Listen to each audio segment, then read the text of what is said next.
Assalamualaikum warahmatullahi wabarakatuh. Selamat pagi, salam sejahtera untuk kita semua.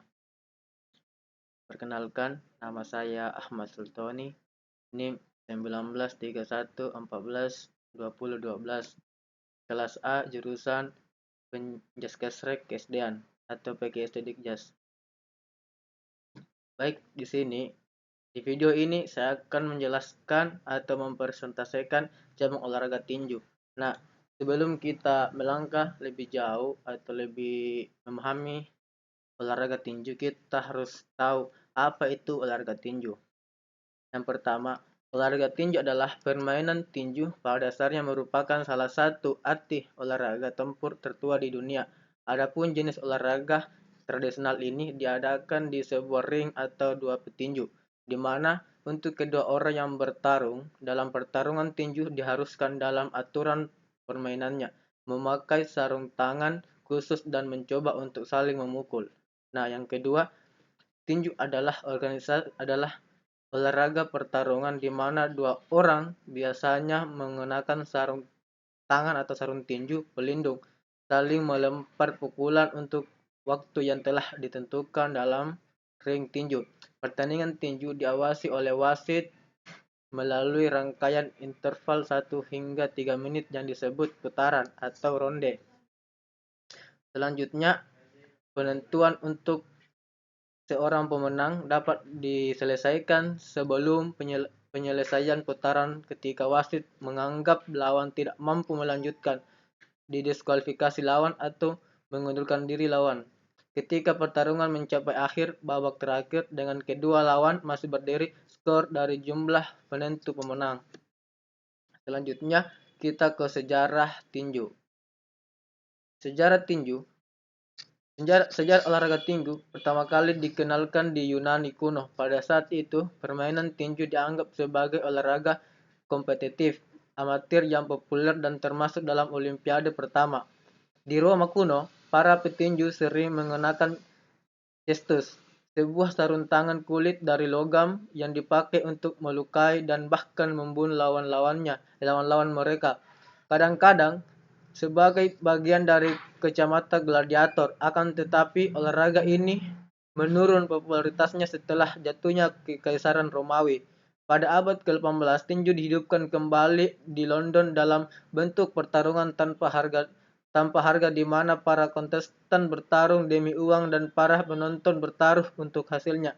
Petinju pertama yang diakui sebagai juara kelas berat adalah James Fight pada tahun 1719. Nah, selanjutnya kita beralih ke manfaat olahraga tinju. Manfaat pertama yaitu dapat meningkatkan kesehatan kardiovaskular. Yang kedua, peningkatan kekuatan tubuh secara total. Yang ketiga, koordinasi tangan mata yang lebih baik, memperbaiki komposisi tubuh. Sekarang kita beralih ke teknik dasar tinju. Nah, di dalam teknik dasar tinju ada beberapa pukulan. Pukulan pertama itu pukulan jab, yang kedua pukulan strike, yang ketiga ada pukulan hook, yang keempat ada pukulan uppercut, yang terakhir ada pukulan kombinasi. Nah, kita beralih ke slide selanjutnya. Di sini ada beberapa penjelasan terkait teknik dasar dalam permainan tinju. Nah, yang pertama jab atau jab, yaitu jenis pukulan dalam tinju yang biasa dilakukan dengan menggunakan tangan bagian depan yang lebih lemah sehingga pukulan jab berguna untuk membantu menjauhkan serangan lawan dari kita. Pukulan yang satu ini biasa dimaksimalkan efektivitas pukulan petinju yang profesional untuk melakukan kontak dengan lawan.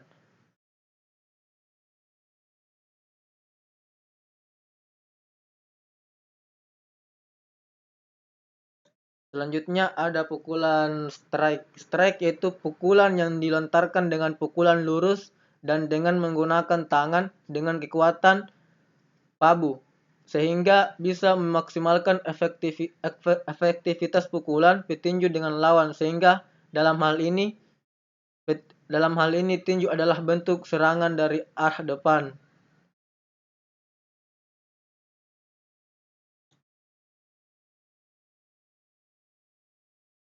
Yang ketiga ada pukulan hook.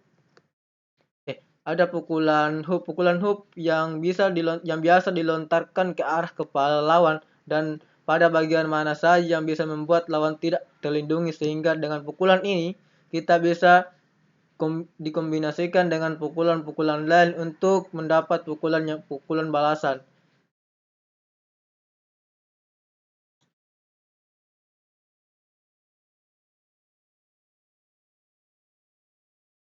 Yang terakhir yaitu pukulan uppercut.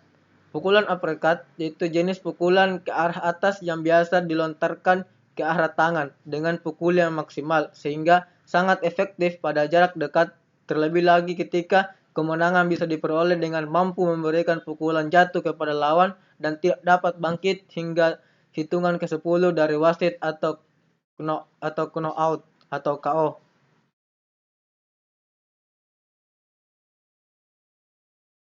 Yang pukulan kelima yaitu pukulan kombinasi. Pukulan ini yaitu jenis pukul yang harus dikuasai dengan berbagai cara pukul untuk menciptakan dari berbagai kombinasi serangan atau maupun serangan bawah sehingga petinju bisa efektif dengan menambah sebuah hook pada pukulan kepada lawan.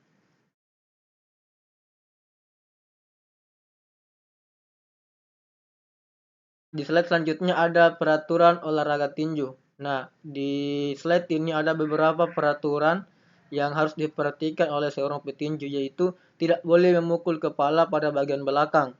Yang kedua, tidak boleh memukul daerah vital atau alat kelamin lawan. Yang ketiga, tidak boleh mengeluarkan kata-kata caci maki atau mengolok-olok. Yang keempat, tidak boleh memukul lawan apabila lawan sudah tidak berdaya atau menyerah. Dalam sebuah pertandingan tinju, ada istilah knockdown, yaitu suatu keadaan petinju yang terjatuh karena pukulan lawan. Petinju yang terjatuh tersebut diberikan waktu oleh wasit sampai hitungan 10 untuk bangkit kembali dan meneruskan pertandingan. Apabila petinju tersebut tidak dapat bangkit kembali, maka dinyatakan kalah dan disebut juga dengan istilah KO. Apabila petinju membuat lawannya KO atau knock-out, maka petinju tersebut harus menghentikan pukulannya ketika lawan terjatuh dan menuju sudut putih yang ditunjukkan oleh wasit untuk berdiri sampai lawan bangkit kembali dan siap melanjutkan pertandingannya. Peraturan tersebut harus dilaksanakan oleh para petinju, wasit maupun mempunyai hak untuk memberikan peringatan kepada petinju yang melanggar peraturan tersebut. Bahkan wasit berhak mendiskualifikasi pemain yang melanggar aturan.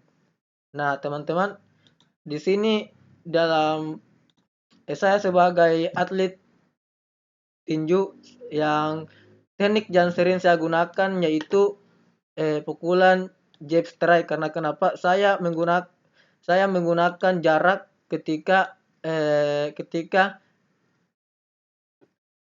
pada saat bertanding. Karena kenapa?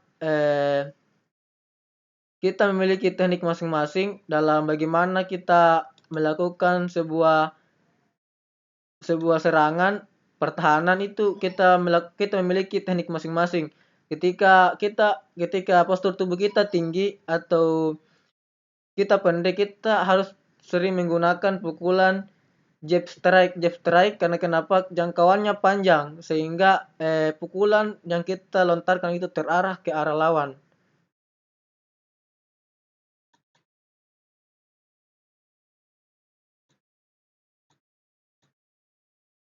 Oke, mungkin itu saja yang bisa saya sampaikan, atau itu saja presentasi saya pada pagi hari ini. Lebih dan kurangnya mohon dimaafkan. Billahi fisabilil haq wastabiqul khairat. Nun wal qalami wa mayasturun. Wassalamualaikum warahmatullahi wabarakatuh.